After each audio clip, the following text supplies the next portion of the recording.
Nako po, ay matindi na naman ng kahiyaan na ginawa nitong si Sara Sayad Lustay Duterte. Biglang nagwala, galit na galit at nanghaharas.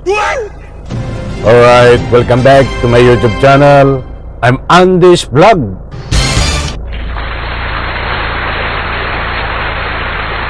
Ay grabe ho ito. Grabing kalukuhan ang ginawa ho.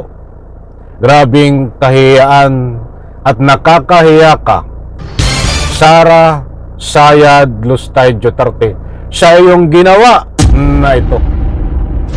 I-like muna natin ang video na ito kung nagustuhan nyo po. Please subscribe my YouTube channel. Nako! Mga kaibigan, kalalabas pa lang home balita ito. At mismo, ito ay galing na sa kampo ni Sara Lustay Duterte.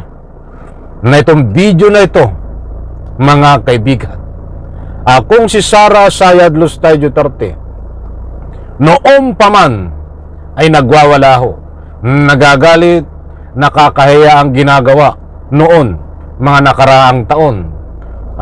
But sa puntong ito, mga kaibigan, ngayong taon 2026, ngayon lang po ilang oras ang nakakaraan, mga kaibigan, sa araw na ito ay biglang nilabas ang video na pagwawala ni Sara Sayad Lustay Duterte. Galit na galit at nanghaharas. Aba, mga kaibigan, hindi po ito fake news. Mayroon po tayong batayan, mayroon tayong resibo. Kaya kapag mayroon po kayong pagkakataon, huwag niyong kaligtaan panuorin hanggang dulo ang vlog na ito. Nako po, magugulat kayo. Ay sandali, bago ko ibagi sa inyo itong video na ito, gusto ko munang kunin ng inyong panig. Dahil ngayon ho ay nakatransmit na diyan no, sa kamera ang dalawang impeachment laban kay Sara Sayad Duterte. At ang sabi ng Senado, kapag ito ay nakaabot sa kanila, ay forthwith nalilitisin itong si Sara Sayad Lustay Duterte para mapatalsik sa pwesto. Ang tanong ay ganito: pabor po ba kayo na itong si Sara Sayad Duterte ay ma-impeach, litisin diyan sa Senado sa pamamagitan ng impeachment at nang sa ganun mapatalsik ng tuluyan ng legal sa pwesto? In reaksyon, huwag niyo pong kalimutan, karapatan niyo magbigay ng anumang public opinion. Heto, mga kaibigan, heto na. Marami ang magtataka dito, marami ang magugulat. Naalala niyo po ba nung nagwala si Sara Sayad Lustay Duterte diyan sa Veteran Hospital? Ilang araw ho at doon pa natulog.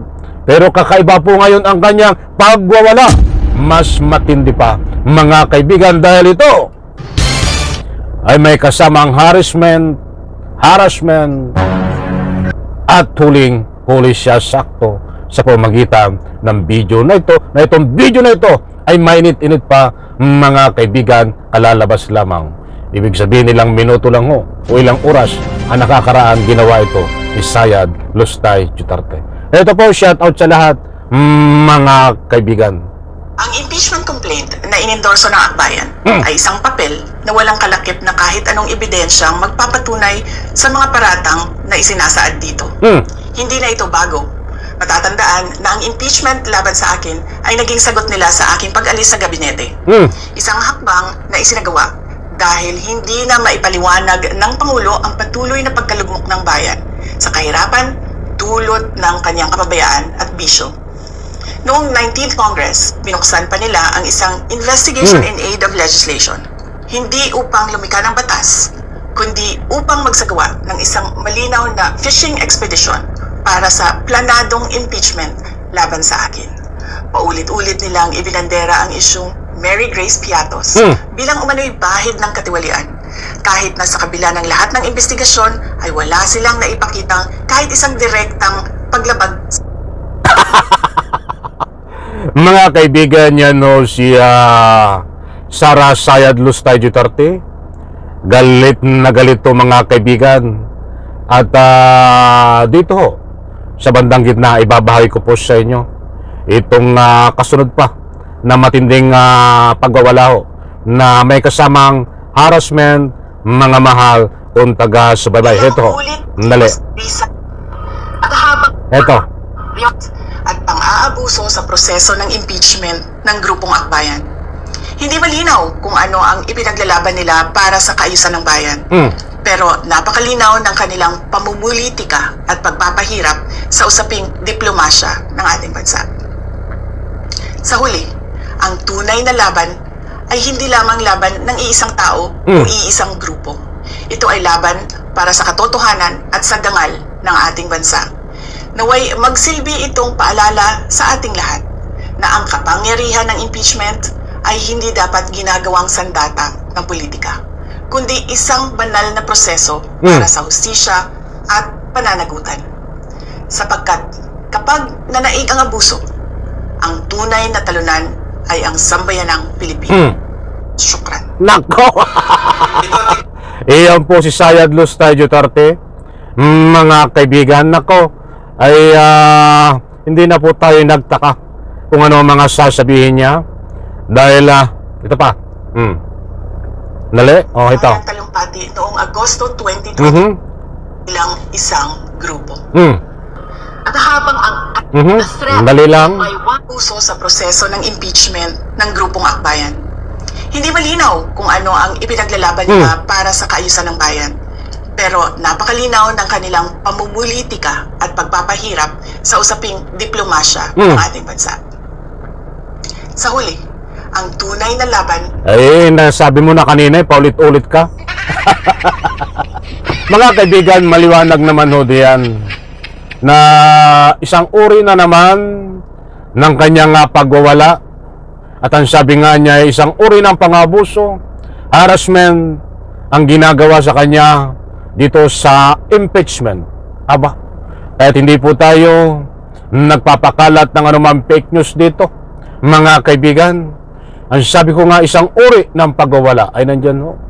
Nagwawala yan si Sara Lustay Duterte. At siya daw ay inaharas at inaabuso sa pamamagitan ng impeachment. Nasabi ko din po na si Sara Lustay Duterte ay nag-aabuso, unang aabuso. Ay bakit ko po nasabi yun? Dahil binabaliktad niya ang pangyayari. Ang sabi nga niya, harassment ang ginagawa sa kanya. Pangabuso ng kapangyarihan ng gobyerno. Binabaliktad niya ho, siya ang nang haharas, siya ang nangaabuso ng kapangyarihan, nangaharas siya sa pamagitan ng character assassination. Nagpapalaganap ng fake news laban sa ating gobyerno, humingi ng simpatiya, ba't wala naman sumimpatiya? Yung tanging tagasunod niya lang nabudol. Nako, binabitin tayo sa oras. Mga kaibigan, muli ho, alam ko, nakuha niyo ang gusto kong ipunto. Maraming salamat. Maliwanag po diyan sa Radyo Duterte nang aharas sa pamagitan ng pagpapakalat ng anumang fake news laban sa gobyerno at siyempre itong mga galawan niya para nang sa ganun baliktarin ang pangyayari, isang uri ng pangharas at yan isang uri ng pagwawala. Sanlay ko sa video na ito, baba, palakpak.